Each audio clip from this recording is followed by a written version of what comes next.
Anybody have any questions on what I've said so far? Anything like that? How did you end up in Huddersfield? Why did you move to Huddersfield from Leeds? Well, I'm from Preston. Preston was all right. It was a little bit limited regarding what I wanted to do with the sound system. And I met my now wife, Amanda, and Amanda wasn't keen on Preston, and I was a bit sort of, well, yeah, maybe it could be better. Amanda was getting a lot of offers from work in Leeds, and we had friends in Leeds. We thought, I'll give Leeds a try. It's a city. I'm ready for something bigger. Let's give it a go. It's got a big university. It's got a big black population. You know, I think I should be able to get some work and go forward in Leeds, but it just didn't work like that. It was dry. There was lots of things going on, but nobody wanted to include me. I don't know why. There was plenty of people wanted to do stuff with me, if you know what I mean, but it was all about me doing everything for them. And I'm not like that. I'm like, well, no, you've got to help organise this thing, you know. So the people kind of backed off, and the students were very self-contained, like students are often quite self-contained within a city or a town. And you couldn't rent a student space, you couldn't attract students unless it was a student venue. It was really difficult. I was just basically odd job in joinery and carpentry, and it just wasn't really working out. And where we were living in Meanwood at that time was really rough, wasn't it? And every weekend we were getting burgled, and, well, not us, but neighbours, and we were living above an off licence, weren't we? And every weekend they'd rob the off licence. And Wineways in Meanwood, do you remember that? Yeah, well, we had the flat above Wineways, and they'd break into the dentist next door, go into the cellar and knock through the cellar into Wineways and come up through. And then one night, there was a guy pulled a gun on me, didn't he? Yeah. They cut our phone lines, before mobile phones, they cut our phone lines. And when I opened the curtain, like, what's going on down there? Because they'd ram-raided the gate with a Land Rover that was stolen. Somebody pointed a pistol at me and said, if you say out, you're dead. And I thought, what? All right, yeah. I thought, and we were sleeping. You were pregnant with our first Reuben, weren't you, by the end of it? And I was literally sleeping with my boots on. Pardon? And a baseball bat in bed. And I thought, this is no way to live if you're going to have a baby. So we thought we'd move to a different part of Leeds, and we were looking around houses in Leeds and looking at the price. God, you know, we didn't want to rent. I'd won some compensation from an old place in Preston that I used to live. The landlord never did any repairs, and this, that, and the other, and da. And I had a bit of money for a deposit, and we could scramble something together to put a deposit on a house. But the houses were quite expensive, and you didn't really get much for your money in Leeds. We were visiting friends in Huddersfield a lot, and I really liked Huddersfield. And Amanda said, well, I really like Huddersfield as well. I said, well, why not move to Huddersfield? You know, the houses are really nice, made of stone, and they're reasonable prices, and you don't get stuck in traffic. Well, before you get stuck in traffic now, that is. But we thought, we saw this house, and we went to have a look at it and looked through the letterbox, and we didn't even wait for the estate agent. Said, we want this one. And I'm a joiner, so I could, you know, fix it up, which were hard work when you're raising two kids as well. But that's how I ended up in Huddersfield, really. It was just, we liked it, and liked the people who lived here, and liked the houses, the architecture, and the way it works. And I've never really looked back. My sister moved to Huddersfield. She was working in Hong Kong for years, and she went back to Preston and realised all her friends had grown up. She moved to Huddersfield, and now my mum lives in Huddersfield because me and my sister can look after my mum here. So it's all worked out really well, and my mum likes it here as well. So it's a bit of a home from home, really, sort of towny Preston to towny Huddersfield. Any other questions? Aside from the fact that it made sense for you to move to Huddersfield because Leeds wasn't doing it for you, is there something about Huddersfield that makes it a better place to build sound systems and play nights rather than in Leeds, or was it just for personal reasons that you moved here? I think anywhere requires a lot of consistency and dedication to keep it regularly attended.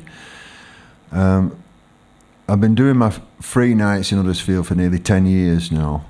Don't really make any money out of it, but if you have the idea you're going to make money out of playing sound system, don't. It doesn't work. It's always been a struggle, but I'm a very, very, very focused person.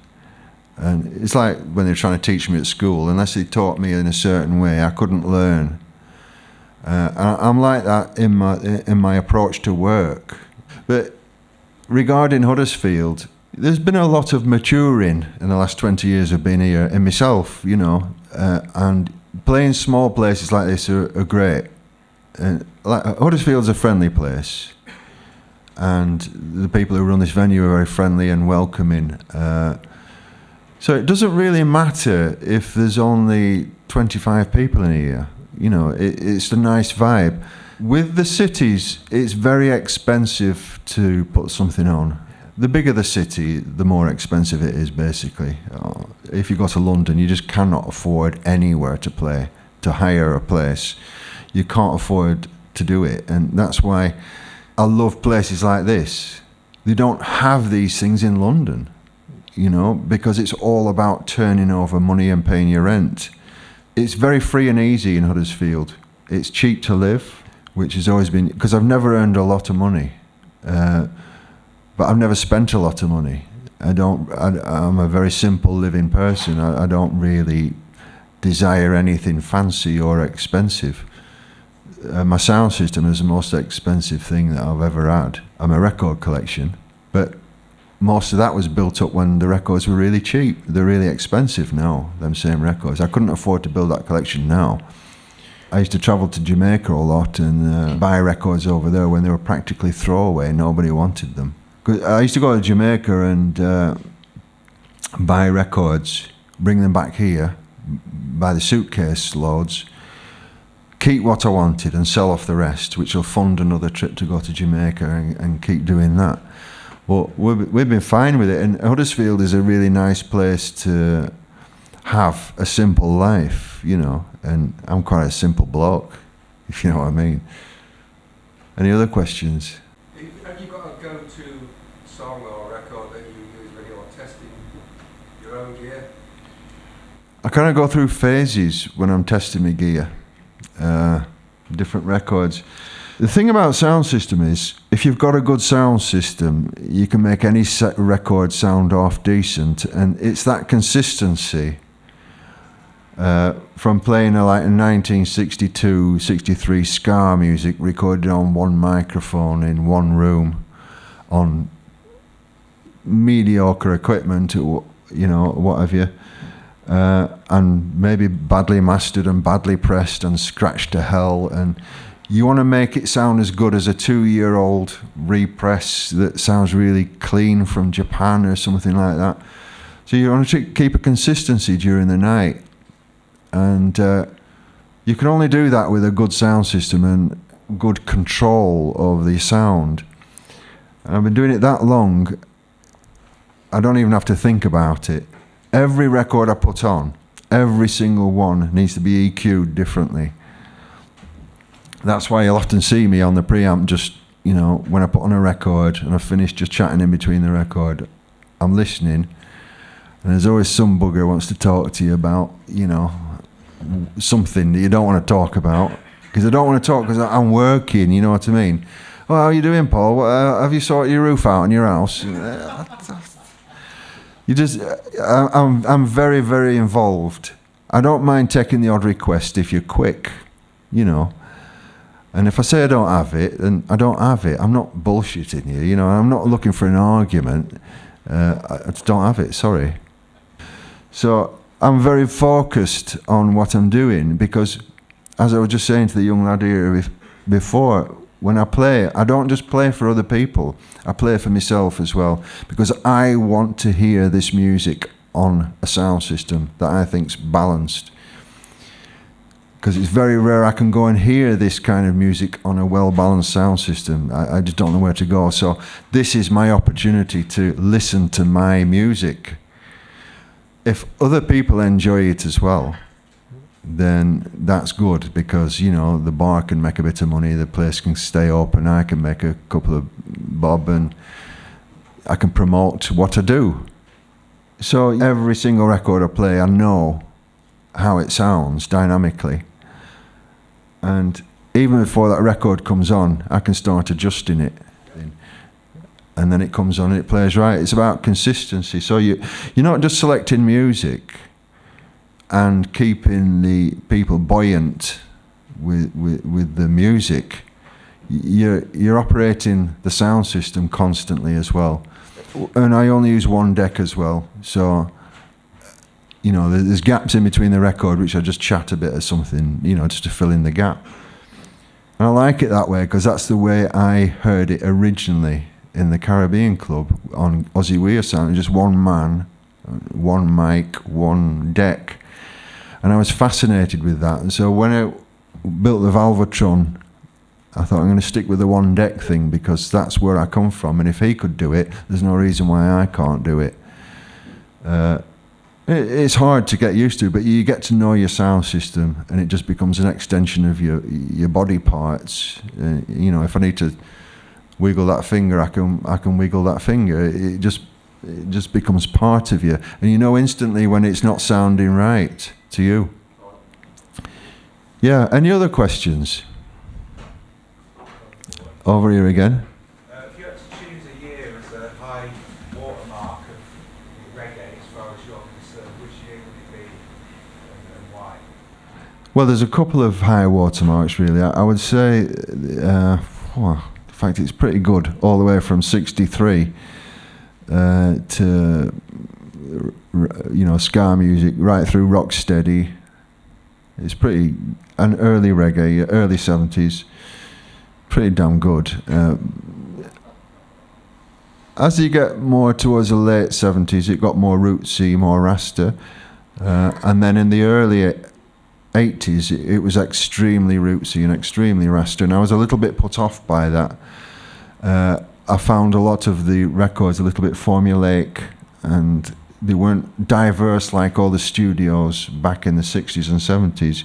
You can instantly hear the Studio One sound because of the acoustics of the studio, Treasure Isle, Black Ark, Beverly's, all these different studios, different equipment. When these sort of standardized equipment, I never really took to Channel 1 in the '70s because it sounded a bit flat to me and clinical.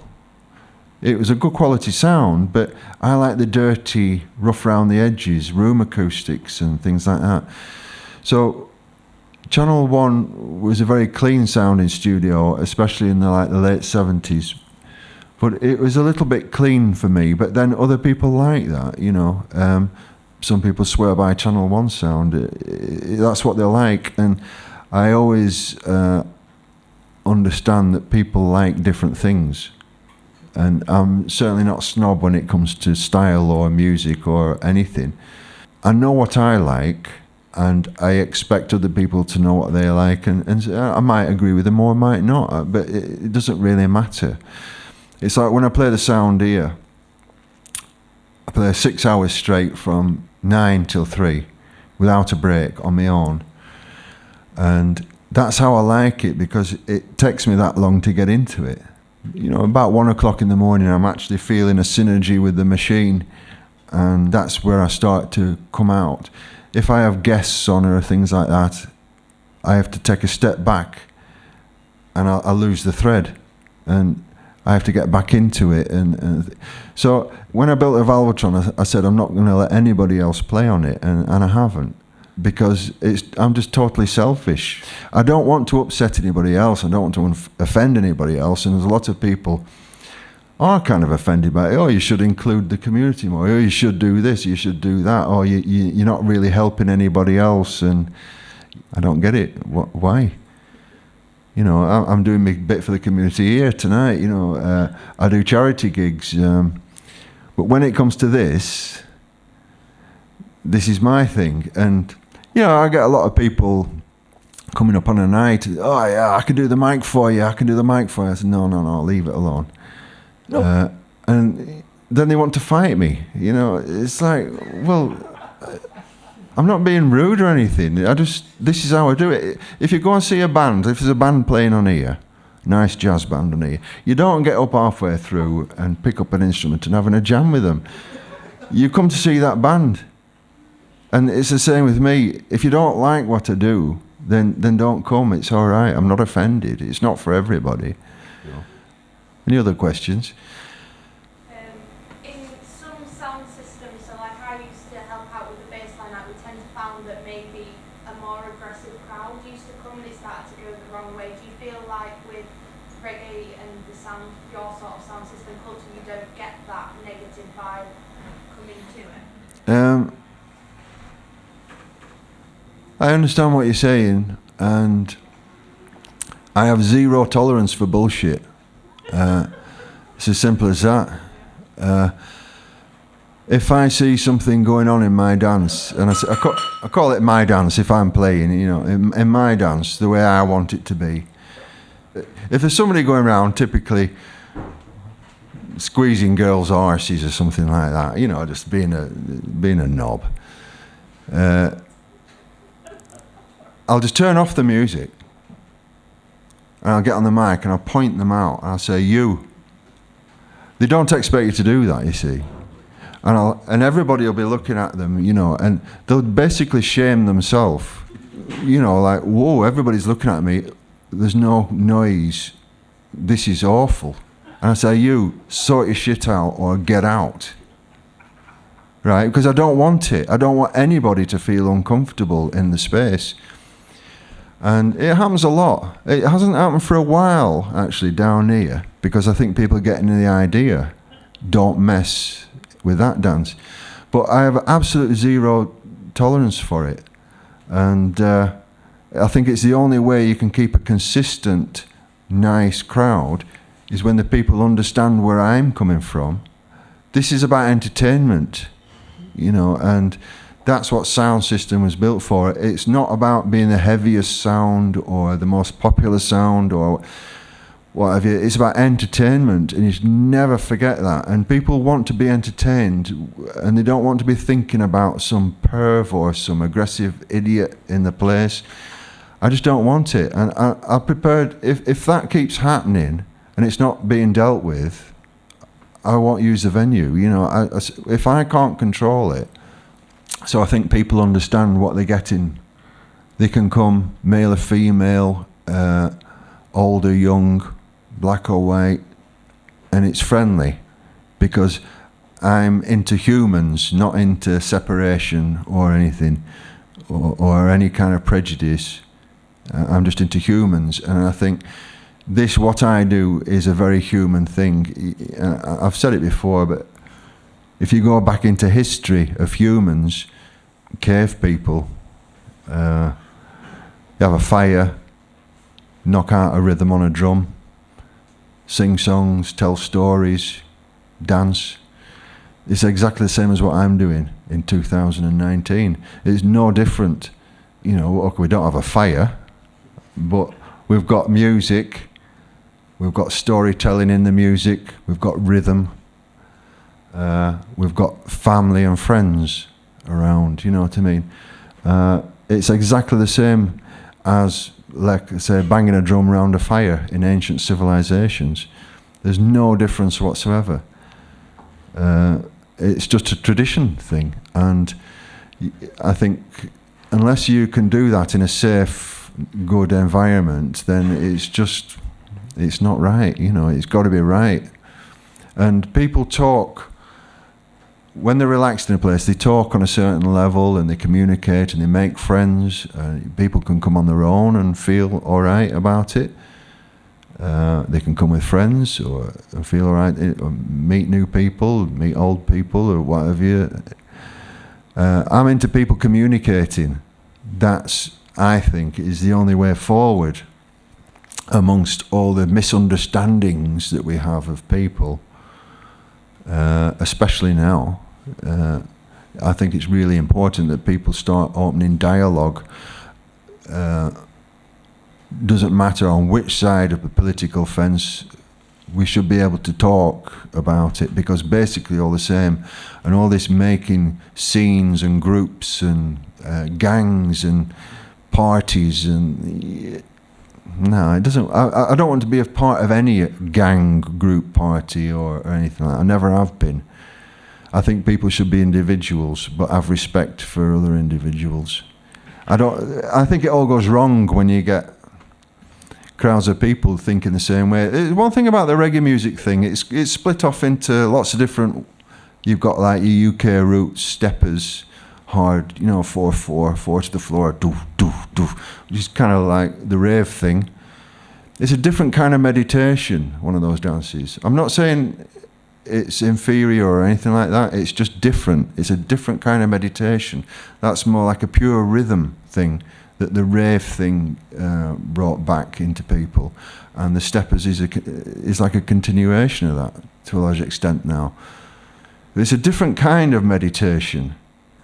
The music that I play, some of it is quite up-tempo, and some of it's very low-tempo, and some of it's mid-tempo.